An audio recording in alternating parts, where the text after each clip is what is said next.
Yeah, we're gonna get into some news today. I know y'all heard about the Kroger shooting, and we're gonna get into the Biden news and stuff. Some harsh words being chanted at Biden, President Biden. But we're gonna check out this supermarket shooting that happened.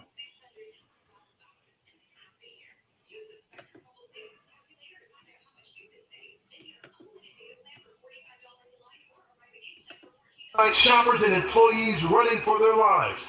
This Tennessee supermarket as shots ring out. They have 4 to 6 victims at this time. Local police, SWAT teams, and federal agents swarming the scene. A Kroger supermarket about 30 miles east of Memphis. There's over 200 police cars out here. Authorities say the gunman opened fire around 1:30 this afternoon, killing at least one person and wounding at least a dozen more. He kept on shooting. He shot one of my coworkers in the head. As bad as this scene is, and it's horrific, I've been involved in this for 34 years, and I've never seen anything like it. Officers canvassing the building, searching for survivors. We found people hiding in freezers and in locked offices, and, they were doing what they had been trained to do, run, hide, fight. One worker fleeing to the roof for safety. Police say they discovered the shooter dead of an apparent self-inflicted gunshot. The suspect's vehicle located in the store parking lot. We are waiting on some additional equipment to get here to be able to safely check that vehicle. Supermarkets again on the list of soft targets attacked by lone gunmen after that horrific shooting at a Colorado supermarket earlier this year, and the nation reeling from a stunning surge in mass shootings. I want to bring back in our Chief Justice correspondent, Pierre Thomas, who joins us once again. And Pierre, just kind of give us the standard operating procedure here as far as they were saying that twice the police chief said that they want to make sure no one else is involved in this. But it's their belief at this point that there was just one lone shooter, correct, and that he is now deceased.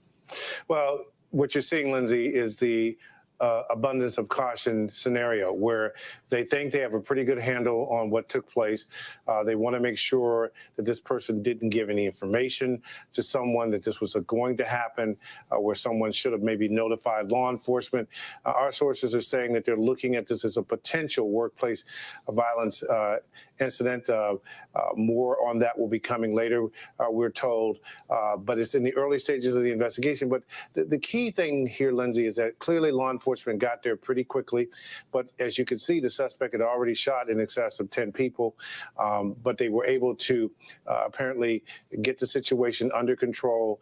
Now they have to go through the process of, commandeering, looking through the suspect's vehicle. There's property associated with this person, the suspect, and getting any kind of paperwork, computers, anything that would give them a sense of the specific motive.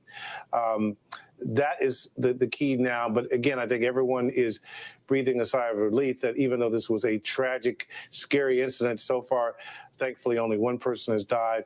There are a lot of people in the hospital, and I think the community, while shocked, is breathing a little bit of a sigh of relief that it wasn't much worse. Right. It could have been certainly a lot worse. And as we talked about at the beginning of the show, we've just been seeing this spike, this surge in these mass shootings across the country. We certainly have been in the front lines of covering all of that. The officials that you're talking to, do they speculate as far as why, in particular, 2021 seems to be this banner year? Well, I've talked to so many law enforcement officials about this, Lindsay, and they're talking about the fact that the availability of guns combined with the fact that there just a lot of criminal activity. Some police chiefs are saying that some of the people that were released early in connection with the pandemic are now back on the street doing things the way they used to do them, i.e. back into criminal activity. They're looking very closely at repeat offenders. Some police chiefs are complaining about the fact that judges are not being as aggressive or they're too lenient on people caught possessing firearms illegally. But I can say this in general.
what these people who, and I've got a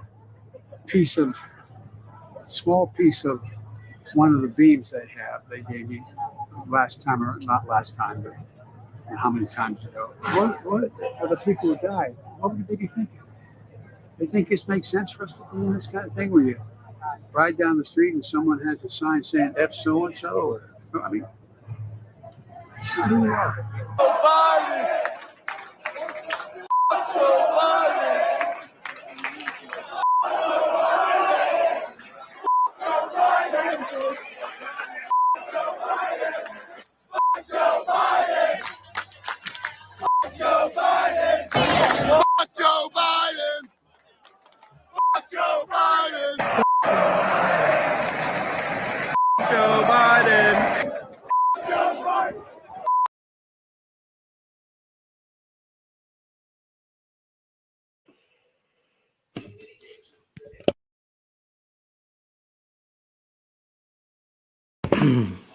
I don't know the meaning for all of that, but want to get into some more politics and news and stuff, but I'm 7 minutes in, 0 views, so gotta go.